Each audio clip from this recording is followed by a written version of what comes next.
name's Lacey Wolf, and I'm the Health Promotion Administrator with ERS, and I'm really excited to get Dana on with me to talk about one of the programs that she's doing at Texas Legislative Council that is geared toward incentivizing wellness. When I heard about Dana's program, we had her come to speak at one of our wellness coordinators' idea exchanges back in the fall, and it was very well received, and we wanted to put this webinar together so that the coordinators across the state that weren't able to come to that could hear her message and learn more about her program. So I'm going to go ahead and turn it over to Dana. Hello, Lacey. Again, I'm Dana Hollett. I work for Texas Legislative Council. And if you'll see on the slide, I have one of my favorite quotes, and it says, "Do not let what you cannot do interfere with what you can do." And as employees of state agencies, we know that there's a lot of rules on what we can't do. And so it's kind of trying to find what can you do within that framework and then just go for it.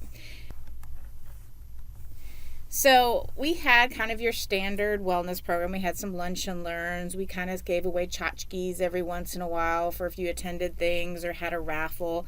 But we didn't really have an organized program. And it really did center around awarding leave. But the problem is we had a maximum amount of leave. And so as we wanted to expand the program, people were maxing out their incentive before we maxed out our program. So that's one of the reasons why we made a change. And I'm going to talk more about how that change then comes about. So another reason was the leave was not as important to some people. We, as a legislative agency, have the opportunity to earn a lot of comp time during the legislative session. So not everybody leave was necessarily an incentive for them. It was also really difficult to reward a pop-up event. And when I say pop-up event, I mean like we decide to have a kickoff walk for Get Fit Texas. And it's like we'd like to somehow, in a small way, reward people for taking some time and going on that walk with us. So just different things like that, things that weren't scheduled, but we're like, hey, let's do an incentive for that. How can we do that?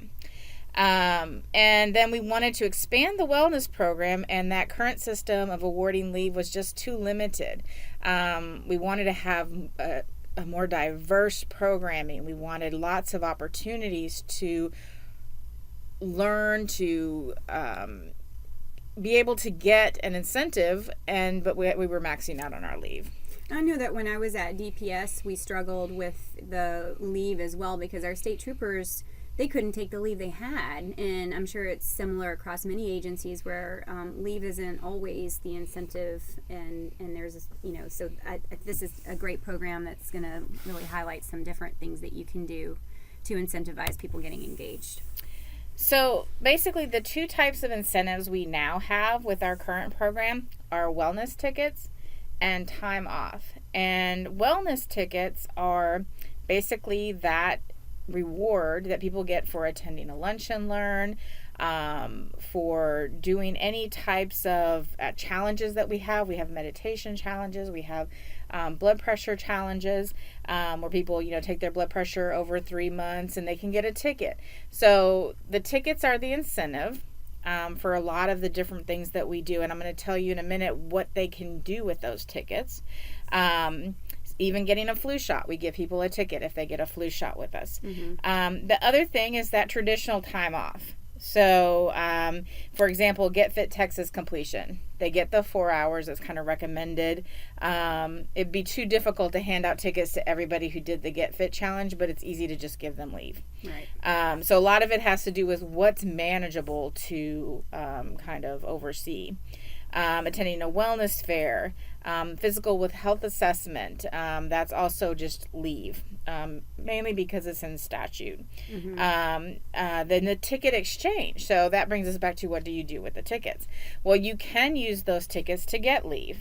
So you can exchange, and for us it's 3 tickets gets you 2 hours of leave. So you've participated in 3 events and you can get 2 hours of leave, up to that maximum of we have for 16 hours. So between all of those things listed there, it can't go more than 16 hours per fiscal year. And you allow your employees to attend wellness seminars and things like that as a part of their workday. Correct. They don't have to take time off or use any type of leave to do that. Generally, we try to schedule them when, like, during the lunch hour, Right. so that it doesn't disrupt too much. And then people do have to make arrangements with their supervisor and let them know that they're going to be out for Right. it. So it's basically a win-win. You attend some wellness seminars, improve your health, you get a ticket, you earn time off. And have you seen that, have you been able to see that there's been a decrease in sick leave utilization since implementing this program? Or we don't really extract that data because it's difficult. We can pull, how much people are out. It's just knowing what the reason was for them being out. Kind of comparison in the data. So we haven't been able to do that. So what else can you do with a ticket? Well, we have a wellness store, and as you can see, it's not exactly Nordstrom's, but but we did our best. And so what you can do with your tickets also is you can purchase items in the wellness store. So some of the things that we have yoga mats, we have yoga blocks, a lot of yoga paraphernalia. You have yoga classes that are taught here, which kind of drives the need for those exactly things as well. Which is and people great. who want to try the yoga class but don't have a yoga mat, well, I've got 3 tickets. I can get myself a yoga mat, and so they do that. And then just different fitness type equipment, and then you go kind of on the other side, and there's some cooking, to encourage cooking. There's a healthy, easy cookbook. There's cutting boards, spoons, wooden spoons and spatulas and that kind of thing. There's some books that you can choose from on meditation. Again, the cookbook, healthy shopping. We have even got those diffusers for aromatherapy. We got aromatherapy oils. So we kind of have the fitness side, and then we have kind of the wellness, wholeness side of it. Yeah, it's fantastic. I love your wellness store.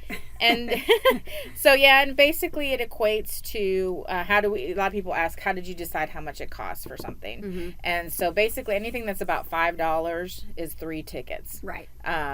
And you've gone out and have found some places where you can get things that aren't that expensive. Right. Like your yoga mats, you said you're spending about $5 on. So they're not like really expensive yoga mats, but to have a yoga mat at your office, so you don't have to take yours back and forth from home. That's what a lot of people did. They're like, I just want to have one here so I don't have to tote it back and forth. Yeah. But yeah, we get a lot of the fitness stuff from Five Below. They have like amazing diversity of stuff that you can get for fitness, and it's $5 or less. Right. So That's great. So here's the math. So as I mentioned earlier, you can use the wellness leave claim form. So there's a form they fill out, and it basically attests that they earned the tickets and how much leave they're requesting and how many tickets they're turning in. And so that's 3 tickets give you 2 hours of what we call wellness leave here at our agency. The wellness store, again, loosely, it's about 3 tickets per $5. And then a maximum of 16 hours of wellness leave per fiscal year. For us, what we budget for the store is about $500 per fiscal year, and that's for an agency of about 350 FTEs. Okay. So you started with $500, and I think a lot of agencies don't have money necessarily set aside in a wellness budget. Do you have any recommendations for coordinators that don't have a budget? How could they start something like this?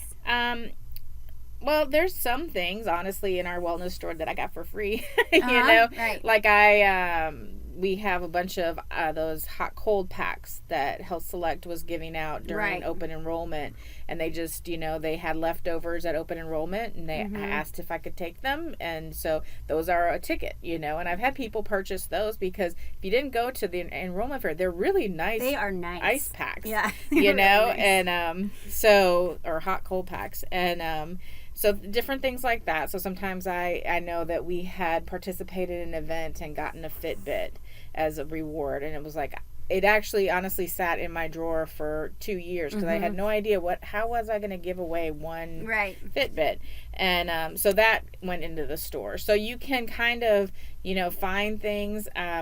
You might have to just fundraise, or you might just have to explain to leadership why this works. Right.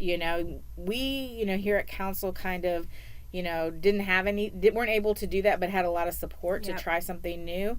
But, you know, you can talk to me. You can, you know, see how it works for us. Yeah. I'm going to show you some of the outcomes of it. And you might be able to, maybe you don't get as much as you want to start off with, but maybe you don't have as many opportunities to earn tickets either. Right.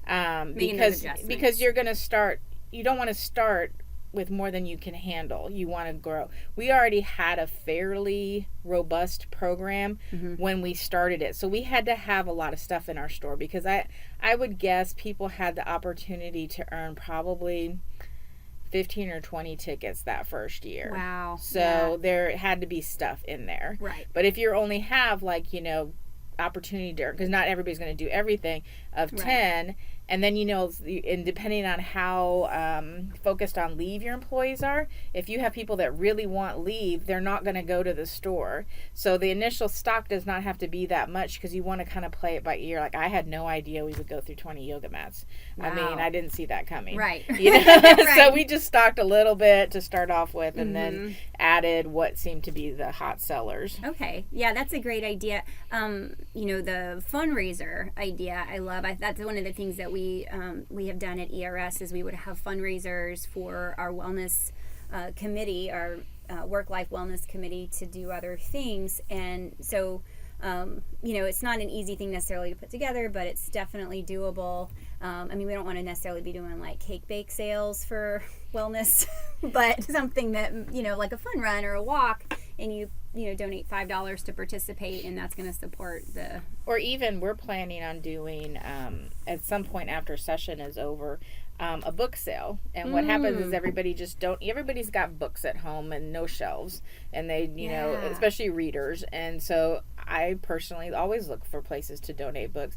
And then the book sale is just $1 a book. And the money go back to the money goes committee. into wellness. So people donate books, purchase books for just $1, and you can get money that goes back in. So Man, you are so full of good ideas, Dana. I love that. Just no time. Fantastic. So why does this work for us? First of all, it's easy to maintain. This is not my only job. So something that's really labor intensive just would not work out, just because I wouldn't have time to maintain it. So the only real work, once you get it going, and getting it going is a fair amount of work, but the only real work afterwards is helping folks purchase items in the store, which is fun. I enjoy doing that. And keeping it stocked, so just, you know, putting in however you go through purchasing. Right. And then also processing the leave request forms, which is, with our system, is not very difficult to put in there. Is it easier now to process the leave request forms with the tickets than it was with your prior system? Yes, because there wasn't a really standardized way of doing it. Okay. We had to have a different form for each. For example, one of the things that equates almost perfectly to what we're doing now is I would have like a speaker series of, say, 5 speakers over 6 months or whatever. And if you attended 3 of the speakers, you could get 2 hours of wellness leave. Well, that had to have its own form every time. You had to create a form. You had to put parameters on stuff so that it wasn't open-ended. This is a ton of paper. Ton of paperwork. And so, but that translated well into what we do now, because we decided that, okay, doing 3 things would get you 2 hours of leave. And so it equates the same way, but it's even better in another way, because you don't have to get all of your, you know, there's 5 speakers, you have to go to 3 of those. And if you don't go to 3, there's no point incentive-wise. Right, yeah, exactly. You know, or, you know, why go to 4 or 5, Yeah. you know, if I got my incentive at 3. So Right. it just helps. I think it's a better incentive because it rewards you for doing everything that you do. Yeah. And then you trade them in when you're ready. That makes perfect sense. So it's really what kind of wellness, you know, at your own pace. Exactly. For whoever. Some people are like hanging on to tickets, you know. I know they are, you know, and all of a sudden they come to me and I'm like, wow. They're saving you up know? for the big one. Yeah. So again, and like as I just kind of mentioned, employees feel rewarded even if they just attend one event every once in a while. Everybody loves the tickets. I mean, I'd be curious to hear other people, if they do this type of program, how it works for them. Because when I first started it, people made fun of me and they called it the golden ticket from Willy Wonka. Yeah. And I was like, okay, fine, you don't have to take one. Oh, yeah, I want one. one. And now nobody jokes about it. What they joke about is they're like, I just walked over from the Capitol. Can I get a wellness ticket? Wow. Like, Yeah. everybody wants the wellness ticket. So, well, at ERS, we use stickers if you donate money for the SECC campaign or whatever. And I think that in a lot of ways, our behavior, we're still like children in a lot of ways, and that's I want to see that sticker on my door. Yeah, I love a ticket. So everybody wants to be a part of it, and and you're rewarded for everything. Not if you do 3 out of 5. Okay. You get rewarded if you do 1. You get rewarded if you do 5. It's economical. The store, we budgeted about $500 per fiscal year for 350 FTEs. Once it's up and going, we're replenishing it for less, to be fair. Right. So you don't use that whole $500 to fill your store. You can use it for maybe bringing in a speaker or something else. Yeah. Moving forward. And then once you start awarding them, as I mentioned, everybody wants a ticket, and you just have to carry around that ticket bag whenever you go somewhere. But so successes, and I have on my little diagram to the right because it all sounds well and good now, but it was a circular kind of path to get to where we're at, trial and error on different things. So we've awarded last fiscal year, 2018 fiscal year, we awarded close to 1,000 tickets, and that's for an FTE of 350. 40 employees exchanged tickets for leave during that time. 25 items were purchased in the store for that fiscal year.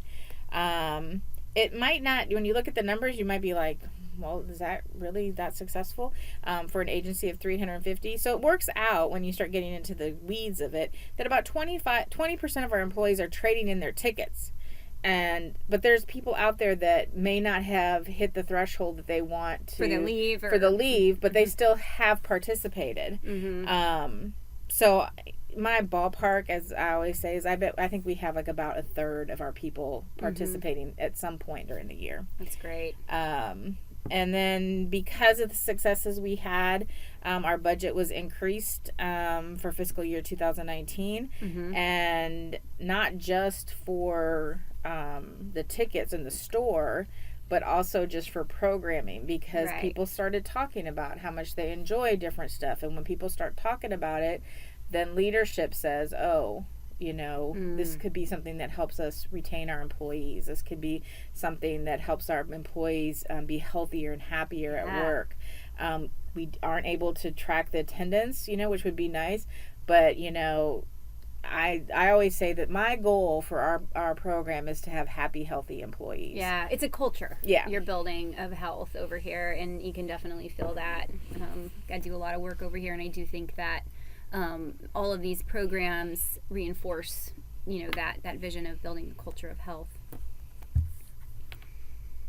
Well, that's what I have for you today. All right. Well, thank you so much, Dana. I love this program, and anytime we can highlight what an agency is doing and help other coordinators and benefits coordinators, wellness coordinators to not have to recreate the wheel, I think that is definitely worth doing. And a lot of people have expressed interest. And after you spoke in our November wellness idea exchange, man, I had so many questions and people saying, can I get that presentation? I want to start that at my agency. So if you were able to stay with us for this whole webinar, thank you for your participation. Thank you for your interest in this really great initiative. If you have further questions, you can email me, Lacey Wolf, lacy.wolf, lacy.wolff at ers.texas.gov. And hopefully we'll hear some success stories from you down the road. Thank you so much.